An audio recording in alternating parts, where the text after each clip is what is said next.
Hello les amis, c'est Hamza Zawali, le coach business et carrière. Alors aujourd'hui, je vais répondre à une question qui m'a été posée sur le groupe Carrière Express.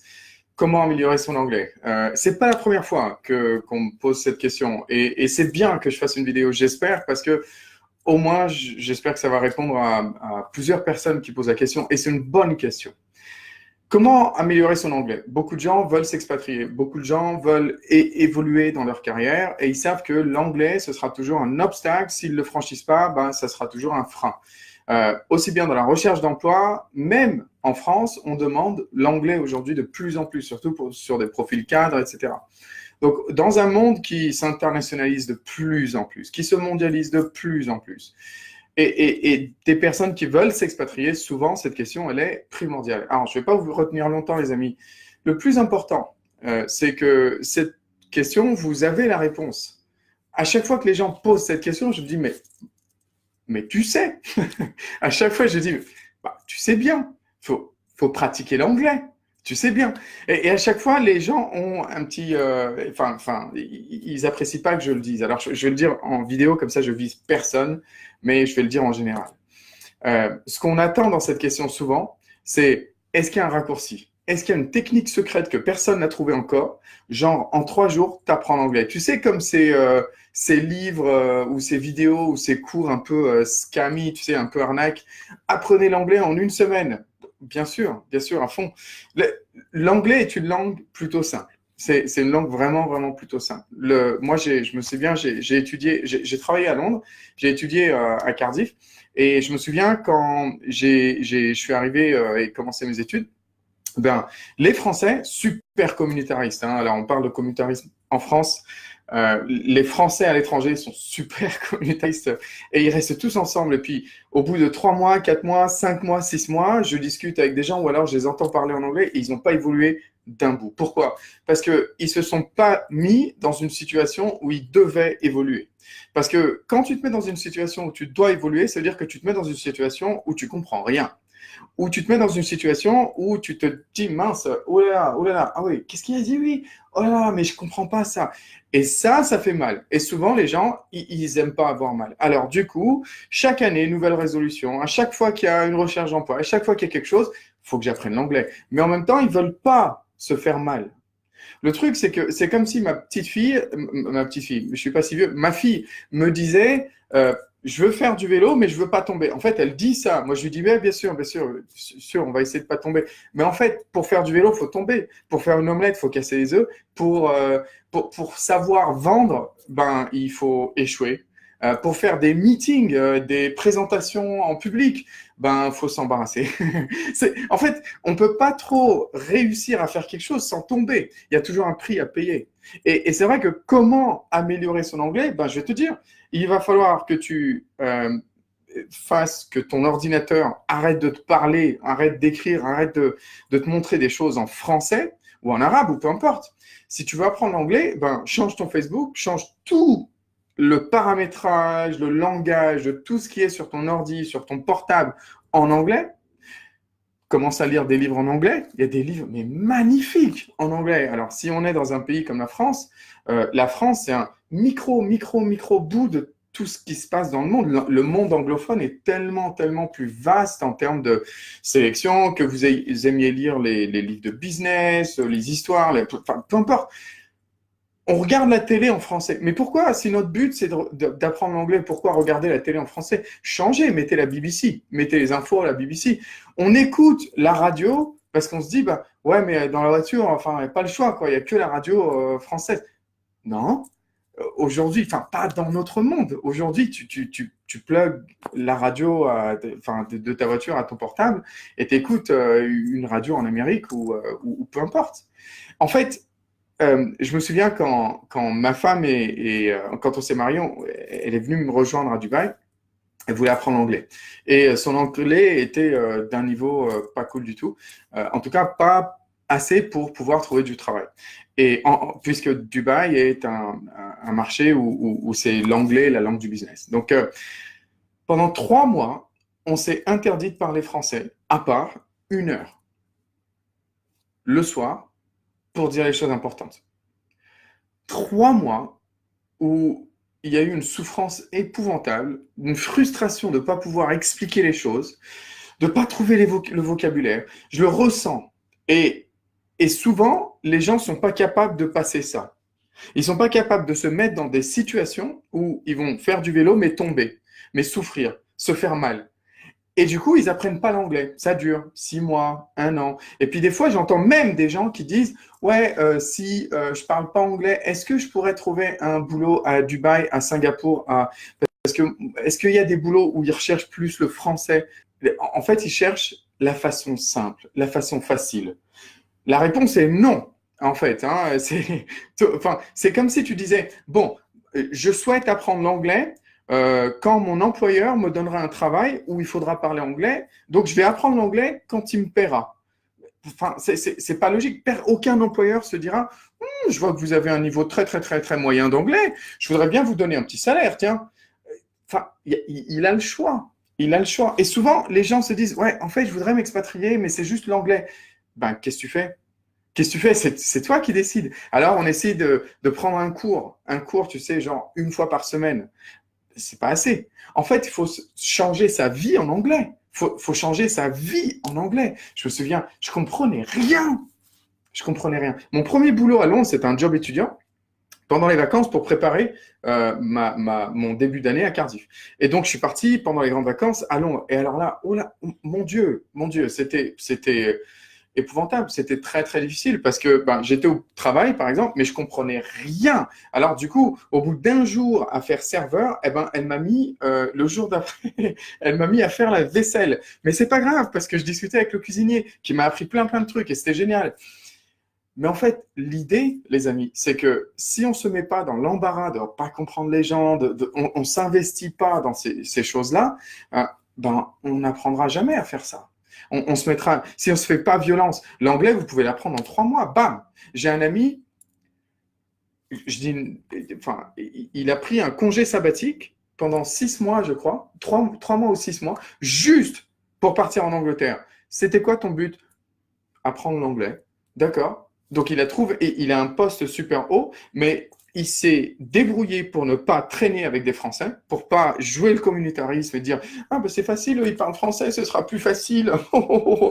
Tu sais, à chaque fois que j'ai été, il y a des Londoniens, que ce soit des, peu importe, hein, mais les Français, on reste entre nous. C'est très communautariste. C'est pas que les Français, hein, mais à la fin on n'apprend pas. En fait, on n'apprend pas à s'ouvrir aux autres, on les comprend pas, on parle des autres. Ah, t'as vu comment ils sont eux. Mais à la fin, on parle pas anglais. 3 mois passent, 6 mois passent, 6 ans, 10 ans, tu parles toujours pas anglais. Le problème, c'est pas l'anglais. C'est juste que tu veux t'expatrier, tu veux évoluer, tu veux apprendre l'anglais, mais en fait, t'as pas envie d'avoir mal. Les amis, il y a toujours un prix à payer. Et c'est ça que j'ai envie de vous dire. C'est tout ce que j'ai envie de vous dire. Il y a toujours un prix à payer. Et si vous n'êtes pas capable de prendre la décision de payer le prix, d'être drastique, tu sais, la gazelle est beaucoup, beaucoup, beaucoup moins rapide que le guépard. Pourtant, le guépard arrive à attraper la gazelle 1 fois sur 8. Seulement 1 fois sur 8. Pourquoi? Ben parce que la gazelle, si elle passe 3 à 4 jours assoiffée, et enfin elle voit un point d'eau, et elle voit le guépard, ou elle entend quelque chose, ben elle court pour sa vie. Mais le truc, c'est que tant qu'on n'est pas capable de faire des choses comme si notre vie, elle en dépendait, et elle en dépend, tant qu'on est toujours dans le «Oh, on le fera plus tard. Oh, je prendrai des cours. Oh, je pense que une fois que j'arrive à Dubaï, mon anglais va s'améliorer». Non. Si tu as envie de tout cartonner, il faut t'exposer aux choses que tu ne comprends pas. Il faut y aller. Il faut lire un livre. Il faut souffrir. Il faut aller sur des blogs. Il faut arrêter de faire que tes emails, ton Facebook, tout ça, là, c'est en français.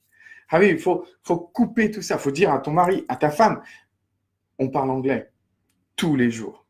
On se donne juste 1 ou 2 heures, pas plus. Mais on parle anglais tous les jours. On regarde que la télé anglaise. On parle à nos enfants en anglais pendant au moins 3 mois, pendant 6 mois. On se met dans un environnement en anglais. On prend des cours en anglais. On fait tout en anglais. Et je me souviens quand je suis parti à Londres, j'ai acheté très vite un petit dictionnaire. Tu sais, les petits dictionnaires rouges, Larousse ou je sais pas quoi. Et je me souviens, je l'ai dégommé. J'apprenais à peu près 10 mots par jour. Il y avait des mots que je comprenais pas, même quand j'apprenais leur définition, parce que j'avais pas les bases. Et j'arrivais avec mon petit dico dans le restaurant où je travaillais, et je disais, mais c'est quoi la différence entre pop-in et pop-up? J'arrive pas à comprendre le pop-in et pop-up. Et eux ils m'expliquaient en anglais, et moi je comprenais toujours rien, et ça faisait mal, et j'étais embarrassé, et j'étais fatigué.